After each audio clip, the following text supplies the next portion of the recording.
The first signing of the new Brendan Rodgers era could be on the horizon as Wilfred and Ndidi Celtic transfer interest heats up as Brendan Rodgers eyes a reunion. And of course, this midfielder was a part of Brendan Rodgers' Leicester side, which won the FA Cup and finished 5th in the English Premier League twice. And you know what? The hype around this guy was big time a few seasons ago. Links to like City and Arsenal, but he's absolutely fell off a cliff. And that's why he's been linked to Celtic. Yeah, and that's no disrespect, but look at Tielemans. Remember a couple of seasons Tielemans? Yep.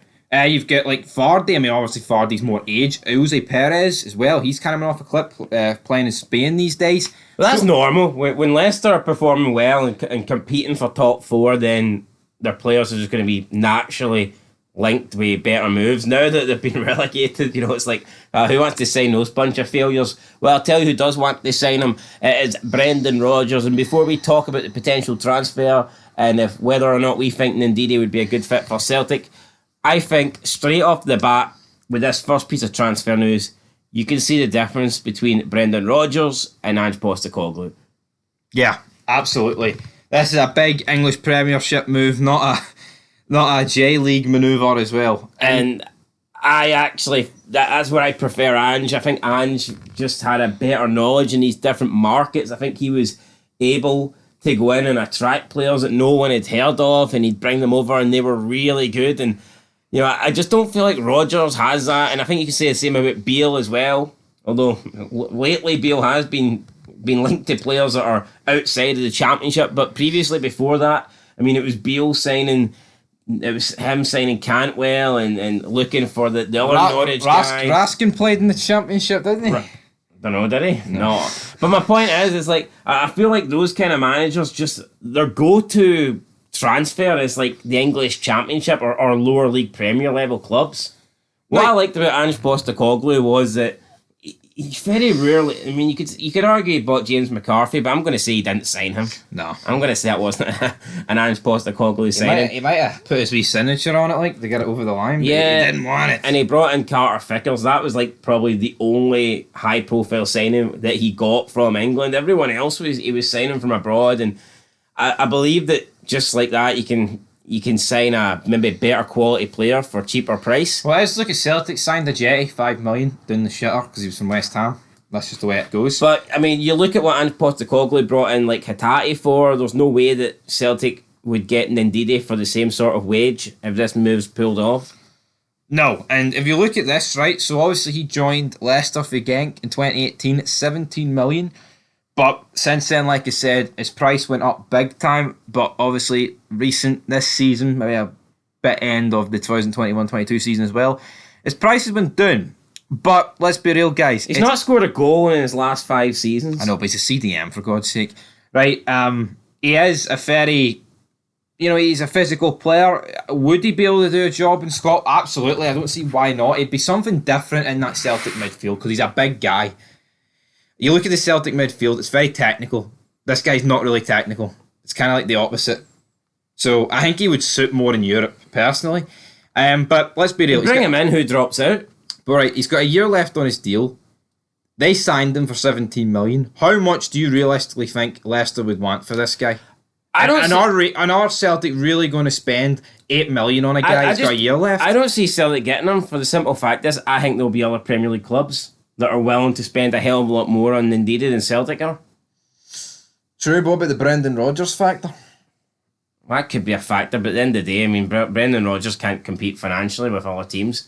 Well, he can with this £35 million transfer budget, but this guy. Does he want to waste half it on Ndidi? I think if you could get Ndidi on a free... In an area of the pitch where they don't really need it. Yeah, I think if you could get Ndidi on a free, then great. But I just feel like Leicester will be wanting too much money from Ndidi with 1 year remaining. Yeah, you look at... I'd say they're probably looking for at least 10 mil. Yeah, I'd say so. I mean, Barnes and Madison... Spurs put in a £50 million bid for both of them. So, combined, what do you make of that? It's weird, though, because last summer, they were both linked with £50 million moves. £50 million moves. I spit it out, you tube. £50 million moves either way. So what do you think of that? They've literally half. I know, but they've got them hostage, what I mean? They've got them by the nuts, so they're in the Championship now, and it's like, here. Tell me, hermano, do you want to move? Do you into it? So that's just this life. I mean, it is what it is. So yeah, Leicester, Are they going to jump ship with Ndidi? Would he be a good move? I think he'd be alright if you could get... I think it was like if it was on a free. I literally just said that a minute ago. No, it'd be good. Yeah, But, no, I agree. but the fact that it's going to 10 million, no. You'd much rather go for down the Ange route, as you said at the start of the vid. A bunch of guys for Japan and take a chance on them than sign a guy that we know is pretty good, but is he really worth 10 million in his final year?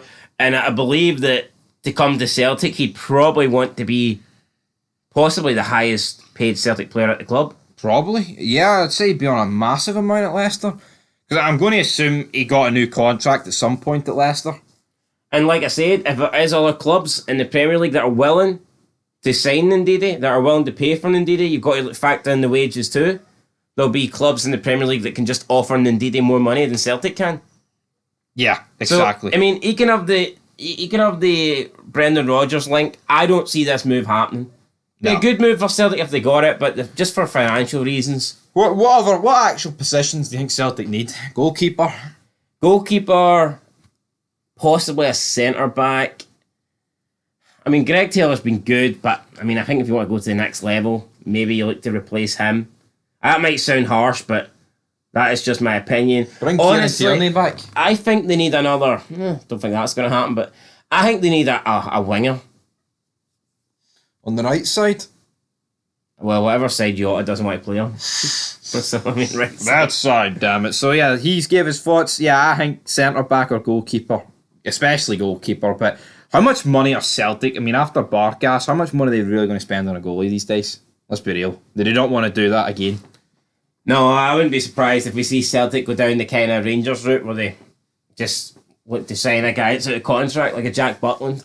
Or an odd Joe Hart. I'm sure there's plenty of Premier League goalkeepers that are approaching their, mid-30s or whatever, and or maybe would come on a free. So, we're going to rate this transfer out of happening out of 10, and I'm going to give it a solid 2 out of 10. I'll give it a 4. So it's a 3 then? A 3 out of 10. A 3 out of 10. No chance, guys, but you'll have to stay tuned, because guess what? The transfer window is open, and Big Brendan, he's here. What do you make of the Celtic fans slavering about Brendan? The transfer window's open, but it's like... No one cares at the minute. It's like a window being open for a non-suicidal person. Nobody wants to jump through it. And I feel that's what's happening in Scottish football. The transfer window's open. Chromatron UK. Chromatron, remember that? Right. That's still game. Now, if Still Game were allowed to use that as banter, so can I. But my point is, it's like, there's just not a lot happening here in the transfer market. No. Maybe one big signing will spark, I don't know, spark something. But yeah, come on guys, someone pull the finger out. Someone spend some bloody money and give us some transfers. Come on!